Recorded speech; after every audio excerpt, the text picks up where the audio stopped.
Bismillahirrahmanirrahim. Assalamualaikum warahmatullahi wabarakatuh. Di video kali ini admin kembali berbagi informasi terbaru. Nah, ini dari website resmi PAN RB rekan-rekan ya, terkait kolaborasi 4 kementerian cari solusi untuk guru non ASN.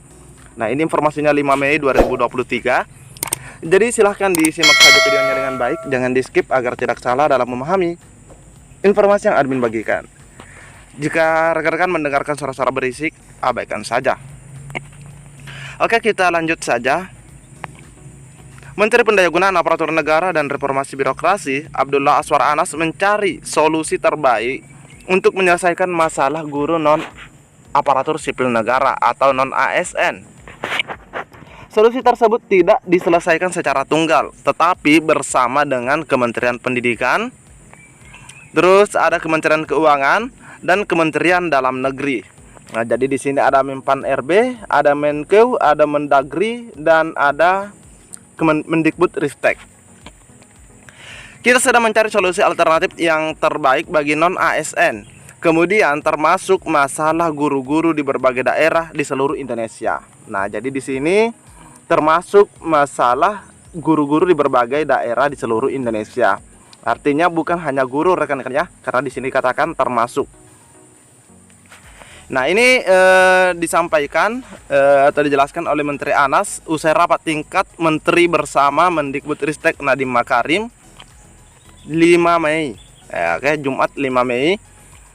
Per 1 Mei 2023, usulan formasi pegawai pemerintah dengan perjanjian kerja yang diterima sebanyak 266.560. Bayangkan rekan-rekan ya, dari total kebutuhan yang pernah disampaikan oleh Ibu Nunu yang dibuka itu ada 600.000 sekian ya. Ada 600.000 sekian. Ternyata di sini per 1 Mei hanya 266.560 formasi. Ini sangat minim sekali. Perihal kebutuhan guru ini, Menteri Anas berharap harus segera diselesaikan secara kolaboratif antara pemerintah pusat bersama daerah. Dan ini menjadi arahan Bapak Presiden soal dasar terkait guru dan tenaga kesehatan ini bisa segera dituntaskan. Nah, ini minim sekali rekan-rekan ya. Bahkan kalau jumlah 266.560 ini tidak bertambah, maka otomatis masih akan ada P1 atau guru lulus passing grade di tahun 2021 atau status P1 ini yang tidak kebagian formasi lagi rekan-rekan ya. Nah, ini kasihan di sini. Nah, karena pastinya dari 266.000 ini pastinya ada semua mata pelajaran.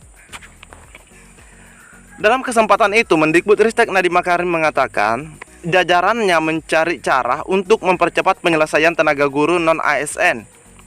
Salah satu langkah yang ditempuh Mendikbudristek adalah mendorong pemerintah daerah untuk mengusulkan formasi sesuai dengan kebutuhan.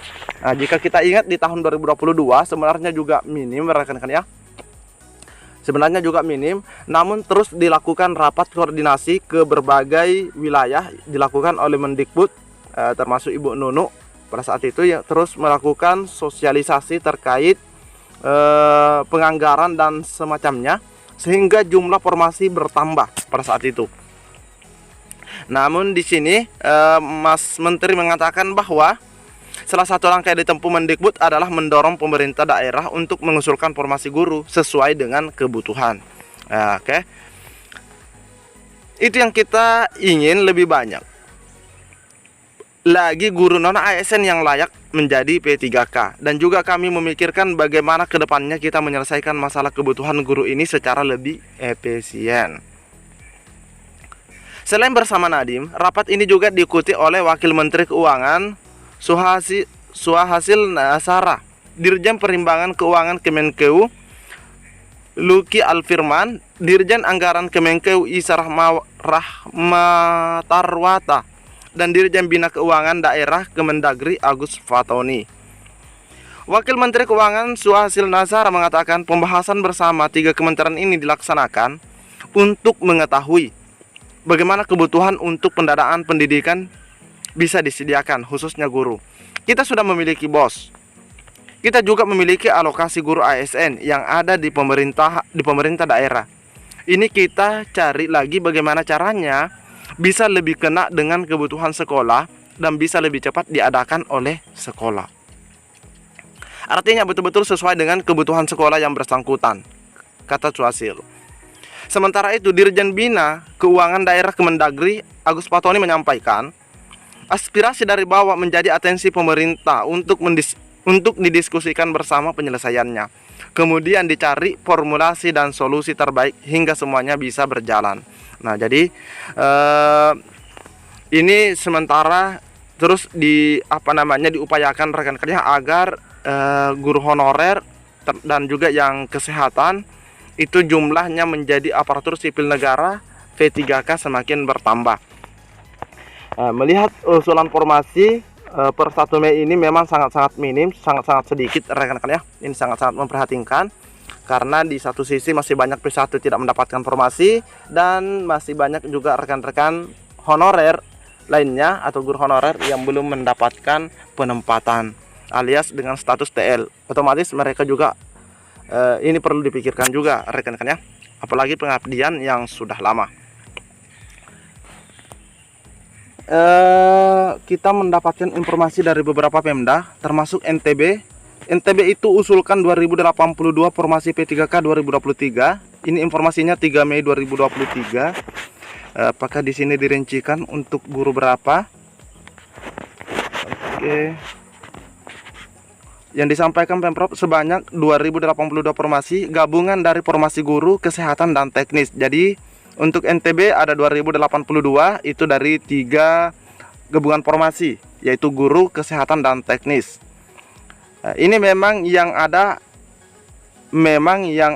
anjap analisis jabatan. Nah, itu ya. Itu yang kami usulkan. Oke, kita coba ke daerah yang lain. Ini Jumat 5 Mei, ini kemarin ya, pemerintah Kabupaten Bangka Selatan hanya ajukan 604 formasi P3K ke pusat di tahun 2023. Tak usulkan formasi CPNS. Oke, kita coba cek. Oke. Jumlah tersebut terbagi atas 57,5% tenaga guru. Jadi dari 604, 57,5% adalah guru, 39,7% kesehatan atau nakes, dan 2,8% adalah tenaga teknis. Jadi ini adalah pemerintah daerah yang sempat kami dapatkan infonya terkait usulan formasi rekan-rekannya untuk P3K di tahun 2023.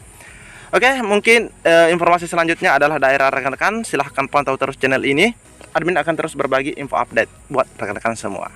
Assalamualaikum warahmatullahi wabarakatuh.